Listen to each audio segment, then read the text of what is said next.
Right, very good afternoon everybody and welcome to the Radio Society of Harrow. This afternoon, Terry Baldwin, G4UEM, is going to give us a talk and presentation on the Clansman family of radios used for many years by the British Army. Over to you, Terry.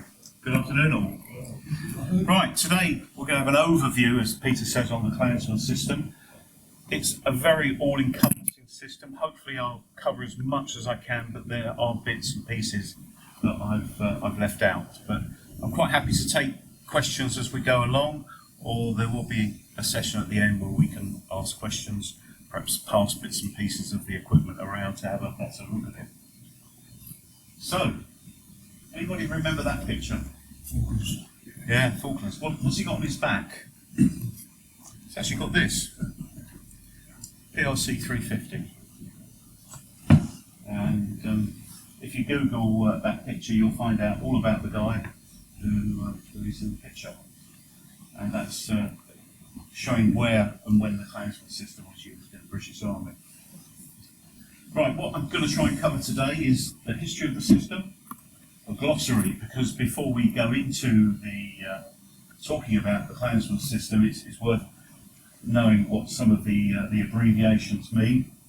We're going to cover Clansman HF radio sets, Clansman VHF radio sets, the one Clansman UHF set, talk a bit about batteries and charging, Clansman control harness and accessories, Clansman audio gear, Clansman accessories, ATUs, some Clansman antennas, getting started, some suggested setups, and some links to two organisations or two websites where you find a lot of information about the Clansman system. And if you want to sort of dip your toe into the Clansman system, there's a couple of websites, commercial websites, where you can buy some of the ex-military Clansman stuff. Right, so the Clansman is the name of the combat radio net system used by the British Army from 1976 to the year 2000. The Clansman system replaced the ageing Larkspur radio system. Clansman was developed by the Signals Research and Development Establishment, SRDE, in the mid-60s. The initial design started in the mid-60s, with trials taking place around about 1970 to 1972. Production started in 1975 and it entered in 1978 onwards. So, Clansman was built by Raycor, MEL Communications, Plessey, Marconi, some really famous manufacturers, and although the headsets and ancillaries were also produced by Amplavox and Marconi and others. Used in the Northern Ireland conflict, the Falklands, the First and Second Gulf Wars, and Afghanistan. Bowman started to replace Clansman in 1999. Right, so here we go to some of the abbreviations. PRC, Portable Radio Communications. VRC, Vehicle Radio Communications. RT, probably you're all familiar with that, radio transceiver. TURF, Tuning Unit Radio Frequency. SURF, Selector Unit Radio Frequency. A DCCU, Direct Current Charging Unit. ACCU, Alternating Current Charging Unit. GSA, Ground Spike Antenna. Some other terms that you might come across, and these terms will be popping up during the presentation. CES, Complete Equipment Schedule. So that's where you would buy a Clansman radio and you'd have all the ancillaries with it, rather than just buying the bare bones Clansman unit. So it'd probably come with the aerial, a case, a handset or a headset or whatever. That's what CES, and all the Clansman manuals are available on the internet, and as you look in the manuals it will show you what all the basic configurations or the advanced configurations of each particular radio is.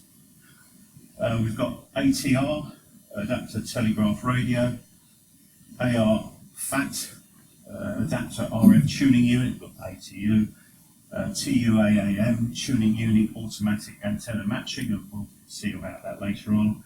IBRU, interconnecting box, radio, broadcast unit. These are some of the things that we won't be going into in any depth. And DMU, digital master unit, which is a form of digital interface. Right, so the family. The HF transceivers cover from 2 to 30 megs, and the VHF cover from 30 to 76 megahertz. So there we can see the HF is ideal for us, and VHF, there's something probably in there for us to operate on 50 megs or 70 megs. The family consists of 9 major units, 3 of which are carried on vehicles or carried in vehicles. The other 6 are on the back or across the chest of a foot soldier. The models are designated. The UK is normally dropped, but for completeness, you may see UK PRC or UK VRC, which stands for United Kingdom Personal Radio Communications, and United Kingdom Personal Radio Communications. So they're normally shortened, as we see there, to PRC or VRC. Right, so we talk about the sets in the HF family. We've got a PRC 316, PRC 319, PRC 320, which probably a lot of you are familiar with, a VRC 321, and a VRC 322. So the PRC 316, or with its Larkspur numbering, an A16, was an HF CW transceiver operated from 2 to 7 megs, 4 watts output, operated between on 10 to 16 volts, crystal controlled frequencies, and it's not really a Clansman radio, but it's got that PRC designation, and it sort of is loosely associated with the Clansman family of radios. As you see there, it's a late entry Larkspur radio. It's intended for long-range patrol use with a built-in more small scheme. Quite rare. I've never seen one. I can't even remember seeing one for sale anywhere. So quite a rare piece. So this is. I was talking to somebody about one of these early on. PRC 319. I think it's fair to say this is probably one of the most sought after Clansman radios, Manpack radios. Covers HF and VHF, CW, SSB and data modes, 0 to 40 megs, 50 or 5 watts, 24 volts DC. Has a burst transmission feature, has an electronic message unit, an EMU inside it, which is a small alphanumeric keyboard, which allows transmission of written words when voice transmissions would be dangerous. Manufactured by MEL Communications. The role used by special forces on long-range patrols, probably used typically by the SAS behind the enemy lines in Falkland Islands, somewhere like that. Going for a lot of money on eBay. Really sought after and very nice indeed. Right, so now we come to probably one of the most common known Clansman transceivers, PRC 320. So there's your PRC 320 here. Covers HF bands, upper sideband, AM and CW. So although it covers the lower part of the HF frequency, it's upper sideband only, but there are modifications where you can add lower sideband to it. I've got another one in a bag there with a switch on it, which you can switch between upper sideband or lower sideband. I think quite a few people still use upper sideband on 40 meters. Covers 2 to 30 megs, 3 or 30 watts out, 24 volts DC from a battery underneath, and the range is dependent on the antenna being used. Typically a whip in this configuration on your backpack, or portable with a mast and a dipole or an inverted L or any other type of antenna. Manufactured by Plessey, and its role really is intercompany communications back to brigade. So that's what that would be used for. Next one. So really this is a 320 but in a box that you fit into a Land Rover or an armoured vehicle. So here's the 321, and the specifications are very similar, obviously, to the 320. It's just like a 320 in a square box. So you've got HFSSB, CW, 1 to 30 megs, slightly different power, 25 or 5 watts on CW, 40 or 5 watts PP on SSB. Again, run from 24 volts. Most Land Rovers, as you probably know, are 24 volts. Runs off 24 volts DC. Manufactured again by MEL Communications, and again, its role is really intercompany communications and also then back to brigade.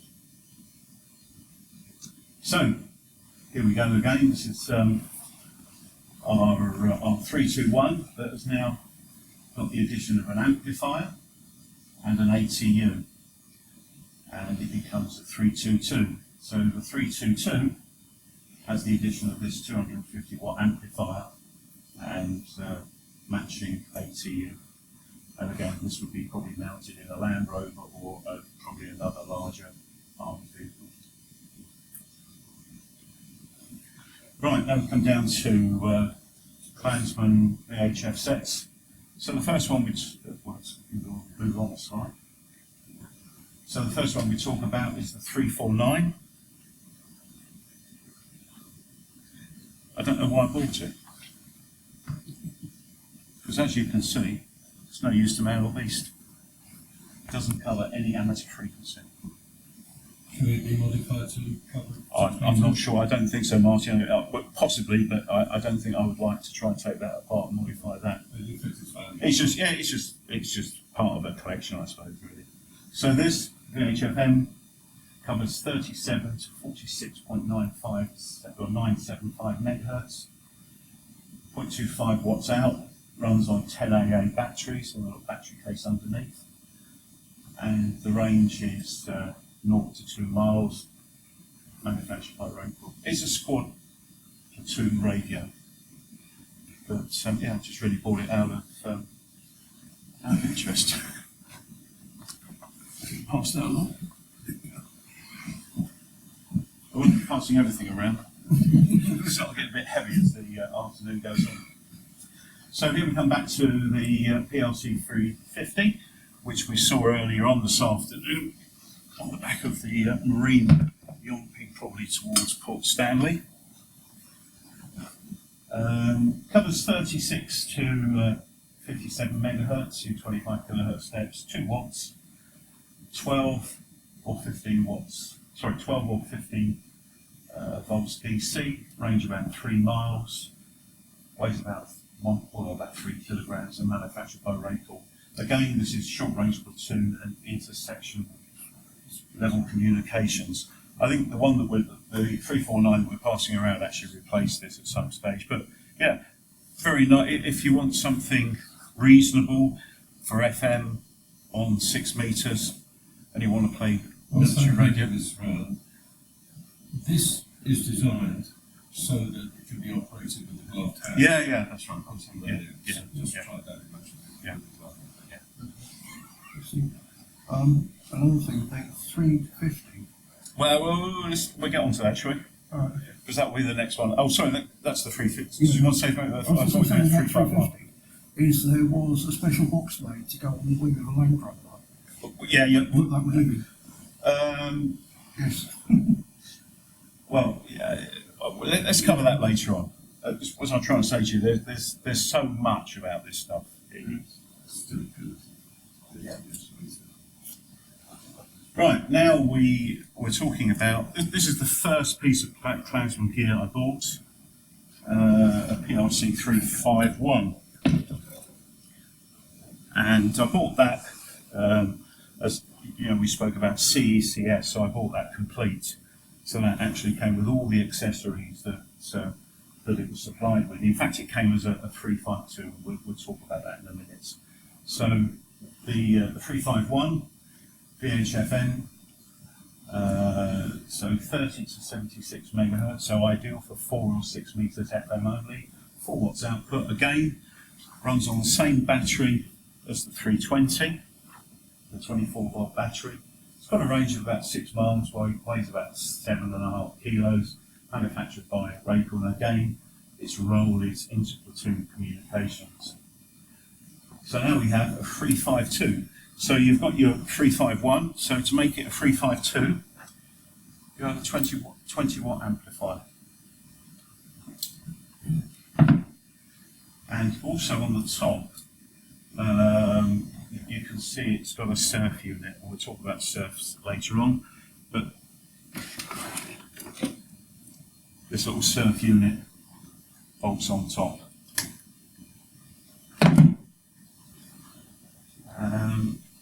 So basically it's a 351 with the addition of a 20 watt amplifier, portable with an external antenna. And that's the important thing. This thing must be used with an internal brown spike antenna, because you don't want 20 watts of RF near your head. And normally vehicle mounted or can be portable. So then we've got the vehicle version of this. Somebody asked me, Martin asked me about this. This is a 353 VHFN and covers again that band of frequencies from 30 to 76 megahertz, 24 volts DC, 50 watts power output, and it's got a valve PA. This is the one you were talking about. It's definitely got a valve in that one. And I think it doubles as a front end PA, so it's click the 82. So about Yeah, I've not. It's not. It's not something. You know, where it is unusual. where you're going to operate. You know, you can't put that in the back of your car and operate somewhere unless you've got a converter or something like that. 24 volts is a bit. If it's 12 volts, perhaps you might find people using these, but it's. I don't know. What can I say? Really, it's not something. It's not something really. Unless you're really into Clansman, it would be something that you might be interested in. Weighs about 22 kilos. Manufactured by Marconi, and again, this is communication between brigade and battle group, HQs and frontline forces.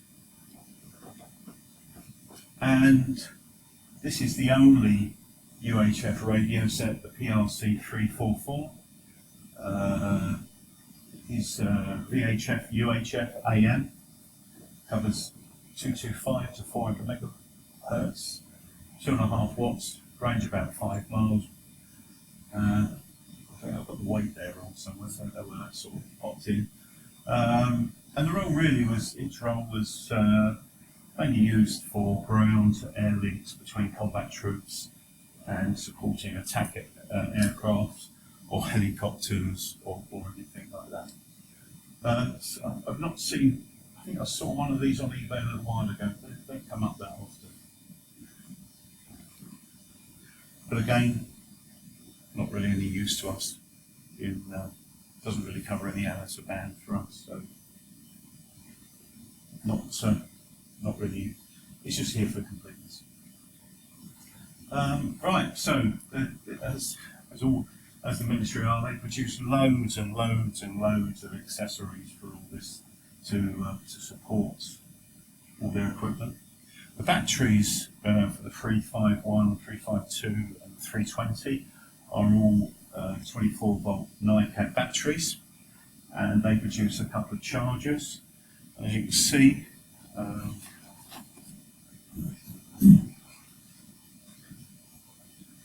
here's the battery charger I use to charge my batteries. Basically, just put 14 volts into that converts it to the charging voltage, and another cable goes into the battery. They also do plates where you can charge a couple of batteries, and they also do these huge, great big banks, chargers that will charge banks of batteries. On the further stuff, Terry, have you found that the batteries are usually okay? The ones I've got are fairly okay. You've got to realise how old this stuff is now. You know, I charged all my batteries up. They all charge up, and they seem to operate. There's bits and pieces on the internet about modifying the battery cases and putting different types of batteries in them. Yeah, there's a lot of information. But it's like everything with batteries are probably all our bane of life, aren't they really? So we also talk about the hand crank generator. This is normally clipped onto the bottom of the 320 or the 3213. 352, 351. Normally used with a 1 amp battery, but can be used with the higher capacity 4 amp hour battery. There you go. So it's probably pre-last, but remembers going somewhere on a scheme somewhere in the middle of nowhere, and they run out of battery power, and one of them had to crank the battery round. So it does have some uses. Right. This is just to tell you what they do. They do loads and loads of accessories. Here, this is quite a lovely, typical military thing. You imagine what one of our loudspeakers is like. This is a military loudspeaker, Clansman speaker, with a volume control on it. Weighs a ton, but it's got pretty good audio on it. There's all various intercom systems, switching between 2 radio sets. The other thing they produce as well, which is quite interesting, they do test sets for all these radios. You can actually buy a test set that will test your 320 or your 350 or that. So they produce a whole raft of stuff for the Clansman system. And this is just covering a few things. A couple of ways that you can communicate. One is with a headset and a press-down PTT switch, plugs into your Clansman unit. And probably the nicest way to do it is with a telephone handset, which has a speaker in it. So it's quite a nice way to operate this equipment. And just talking about a few other bits and pieces that we'll gloss over very quickly. There's an interconnecting box broadcast unit, an IBRU. We spoke very briefly about the digital master unit, the DMU, using in conjunction with encryption devices that can provide secure communications on the VHF network. And we spoke very, very, very quickly about the SURF. So here's a SURF. A SURF unit is it's just a filter. So if you were operating 2 351s quite close to each other, you put one of these on and you could sort of tune the other one out. So you're not sort of blowing the front end up with while you're talking and the other bloke's listening. Quite sort of advanced stuff if you think about it in the sort of early 70s. So now we've come back to ATUs. So TURF, tuning unit radio frequency. It's an ATU. It's basically there to tune an antenna, like we would use an ATU in our own radio equipment. This is where you spoke about the wing boxes. Ah, okay, right. So this is a TUAM, tuning unit, automatic antenna matching unit. Essentially, it's really an automatic ATU, and it's you've often seen Land Rovers. Before I knew about Clansman, I used to think what's that funny box on the front of a Land Rover with an aerial in it? Why have they got the box? Why have they not just like we would mount it just straight on the wing? But it's actually got an ATU, automatic ATU inside the box on the wing of the Land Rover. Clansman antenna and mast. So you've got things where you have a typical army, typical Clansman dipole comes on a winder with markings on it to tell you how much of it you've got to unwind to get it on the right frequency. They produce their own dipole sensors. I'm going to pass this around to have a look at this. So you get two of those into your dipole sensor, and you've got the dipole, and you just unwind it. You look on your frequency chart, and you unwind it to the right coloured markings on the antenna, and there you are, up and ready. Got the, we spoke about this earlier on, the ground spike antenna. Have you? Have you? You need a 352 to go with it, Julian. Also, the ground spike antenna can be used on a 5.4 metre mast. There's a vertical rod with a G4UEM on it. There's something. Have any of you seen the pineapple antenna? The Clansman pineapple antenna? That's a broadband dummy load from 30 to 70 megahertz. No, only joking. But it's a few people do use them, but they aren't all that effective. Ground-mounted monopoles, and the two sort of masts that I'm familiar with is the 5.4 metre fiberglass mast and the 12 metre rakel mast. I know someone in the room is after a 12 metre rakel mast.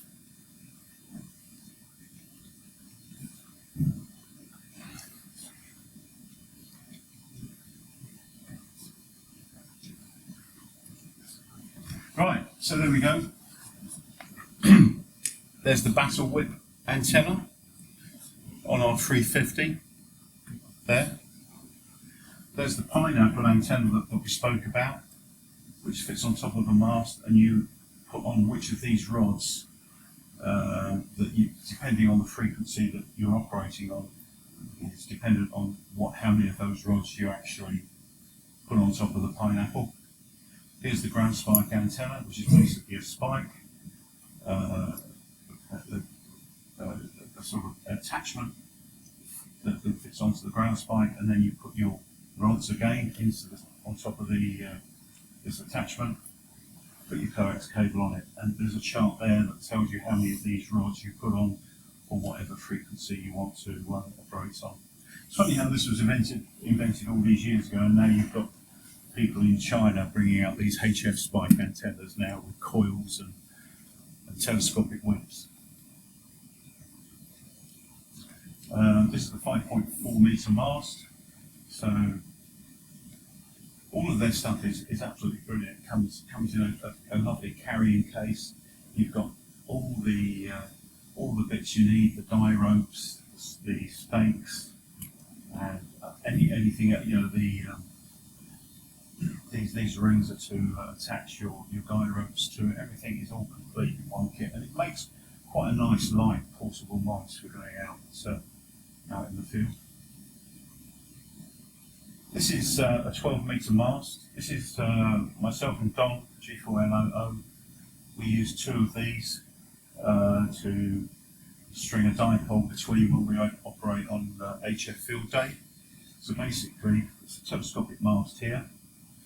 This bit is a ladder, so you put the mast into the base plate. There's a piece of string that shows you exactly how far away from the base plate to put the stakes, and connect everything up, the guy ropes to the mast, and then you just climb up the ladder and push the mast up and lock it off. Very nice. And it comes in its own carry case. It's got a sledgehammer with it. All you need, and it's a lovely antenna or mast to take out portable. Probably need two of you to operate it. I've never tried doing it by myself. Right, so getting started. And so my recommendation, if you do want to dip your toes into Clansman, would be, if you're interested in HF, look at a 320. If you're interested in 6 and 4 metres, perhaps go down the 351, 352 routes. these are the best compromises for the amateur radio bands. I tried to sort of look at the prices, and like everything else on eBay, the prices, everything was shot up. I think when I bought this, and this was again a sort of CECS complete 320, I paid about 170 quid for it. And now you can see that the prices have jumped up to anywhere between sort of 450 from eBay, and possibly some of the dealers were trying to sell them at 650. So it is an expensive way to get into Clansman, but it is a nice piece of kit to use. PRC 351, 352 is a little bit cheaper, probably around about 120 to 200 will get you something like that. A carrier for it, a battery, possibly a headset, and all the bits and pieces that you need to get going. Here's some of the sort of suggested setups. So you've got PRC 320, so you've got the radio. This is the gooseneck adapter. The whip is a bit long to be resting on Sam's shoulder. So 2.4 metre whip, 24 volt battery, and you can either have, as we spoke about, a handset or a headset, or if you're keen on Morse, it also comes with a Morse key.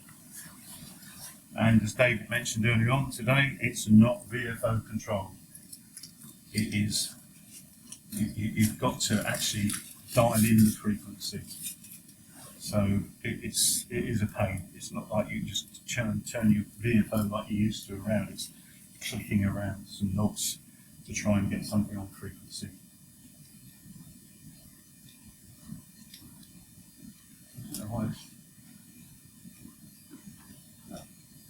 Right, so they were talking about 351, 352s.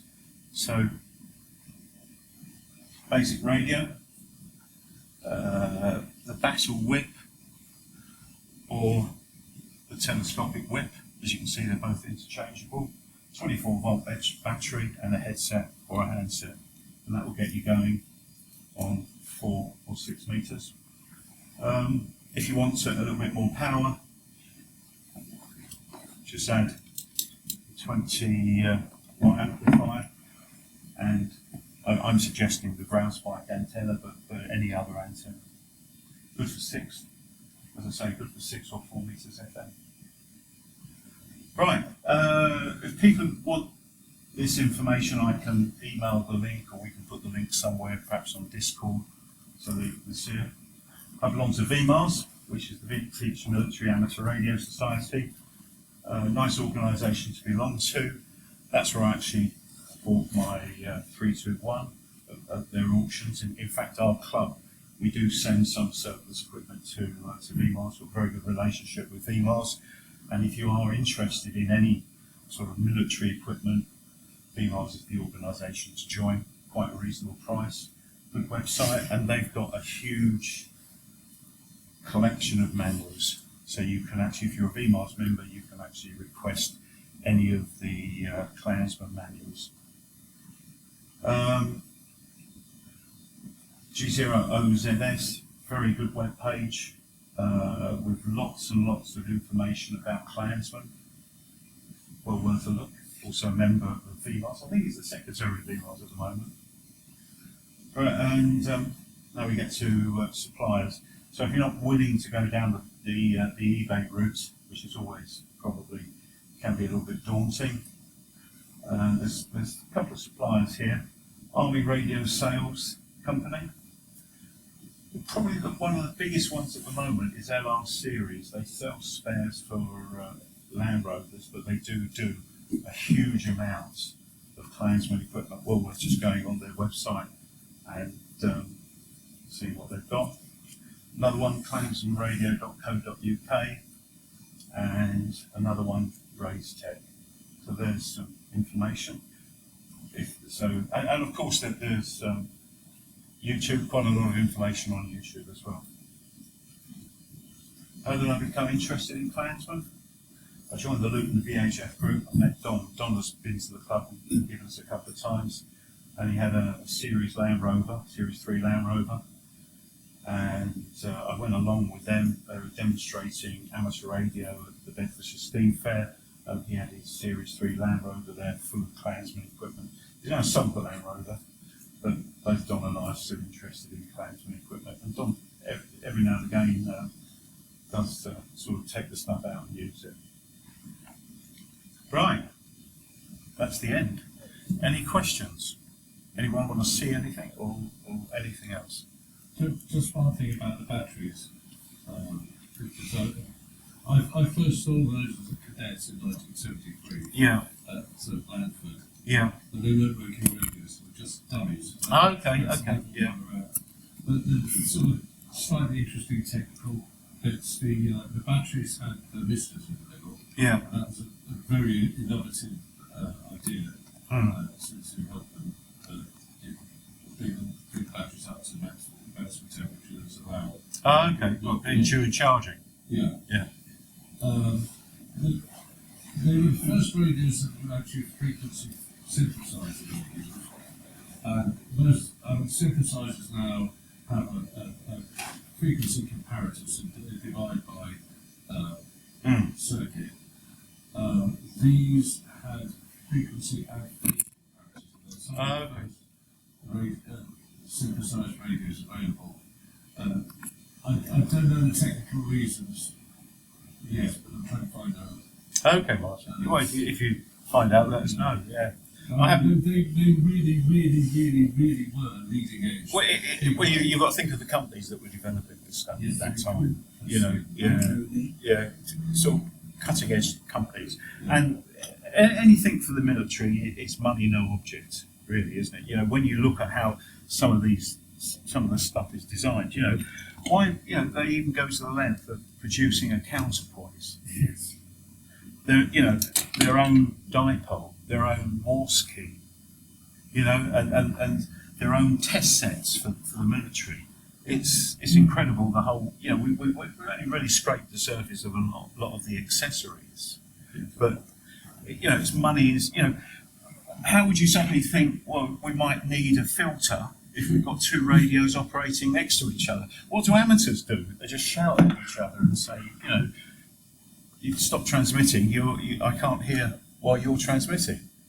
Well, you can get into filter from. Yeah, but and they can support you. yeah, and the military are designing their own ATUs. Everything, you know, it's brilliant. It is a lovely system. Well, there's two threads to it, really. One is, to begin with, the equipment must be spoiling resistant. Yeah, we didn't cover that, but And that's the thing. the other thing is, it must work. Yeah.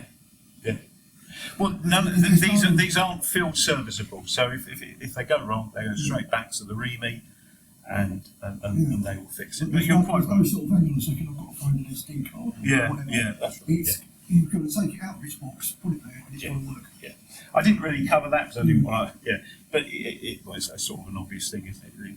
These are built to go to war. On the subject of the batteries, I do indeed have full vistas in them. I've never taken one apart actually. Yeah, the side charge port has got four Yeah, pins on it. yeah. And the DCCU, internally, it's outrageously complicated. But most of that is down to the temperature sensing. Yeah. It's got some, Yeah. there's like the stack of PC boards in there. Yeah, I've never taken it apart, but you do hear about problems with them and fixes for them. But it's a complete system. It is, yeah. You know, I didn't bring it. I've got a tray that you can charge two batteries at the same time. It's just a complete system. And further, you can load it into anything, can't you? What's the story? I was having a conversation once about ACUs with a radio amateur, and I said, well, I was referring to a 320. I said, I've got this military set. I said, the ACU on it. I said, it will tune up on the custard if you ask it to. Through what it was. A little while later, someone sent me a link to a blog, and it was this person that I've been speaking to, who had been out and bought 4 kilograms of Tesco custard powder, and produced an enormous bowl of custard and proceeded to get a QSO with someone using the bowl of custard. Yeah, it was, crazy. Yeah, it is crazy. He was last seen buying plastic tubes and putting them in the custard to make dry bowls. Yeah, but then, You work Germany on a bowl of custard. Yes. yeah. Any more questions? Phil? What sort of messages are Alan, actually- sorry. What sort of messages are being used with this? Because I naively asked, I don't think the enemy could hear everything that's being said. Yeah. I mean, Yeah. what's- That's, you're quite right. There are, I don't want to go into that, Alan, but there are some encryption devices. We covered it very briefly. Oh, right. But normally they're just normal voice transmissions. You just got to be careful what you say. Yeah, that's right. Yeah. And it's a short message or whatever they use. Yeah. Do they also have some kind of a display for the return? I've never seen one, Phil. Never ever seen Yeah, it. they do. Yeah. Basically, the ENU Yeah. was being spoken about with the that goes into the 319. It's like it looks like a little book, like a militarised calculator, got a little keypad on it, and you put numeric information into it. So if you want to send text, you have to turn it into numbers first, by whatever meters, and you can then send that information. It sends it very quickly. It sends it as a burst of data. Yeah. And stuff coming back in is displayed on the display as numbers, and then you. Yeah, I didn't want to get into something like that too deeply. Probably you'll hardly ever see one. You see the EMU there; it slides into the side of the 319. Yeah. And that thing, and the idea is, you can take it out of the radio, hand it to a cipher clerk, who can get on with things, and then he hands it back to you, and you then send it off to whoever it is. As I say, they're quite rare. So. Yeah. So the encryption is done on an automatic. There are only 400 of these that are made. The 319. Yeah, very, as I say, very rare. They sort of normally, you normally see them for sale for sort of over £1,000. Yeah. You know, and then you don't know if you're buying something that works. But yeah, there we go. Actually, Don's got one, a non-working one. I was going to try and get it for today, but I ran out of time. So there we go. That's really all from me. Are there any other? Sorry, at the back. I have a question about handset. So does it have PTT or those full duplex No, it's just a PTT. That handset is just. If you can hear that clicking, do you want to pass that round? Pass that. The great thing with the audio gear with the Clansman is that any piece of audio gear from any radio will fit any other radio in the entire series. Yeah, that's I think sorry. There's the question there. I've no idea, Julian. Yeah. This generation is open. At the moment, yeah. Starting off with a map and not yet. Right.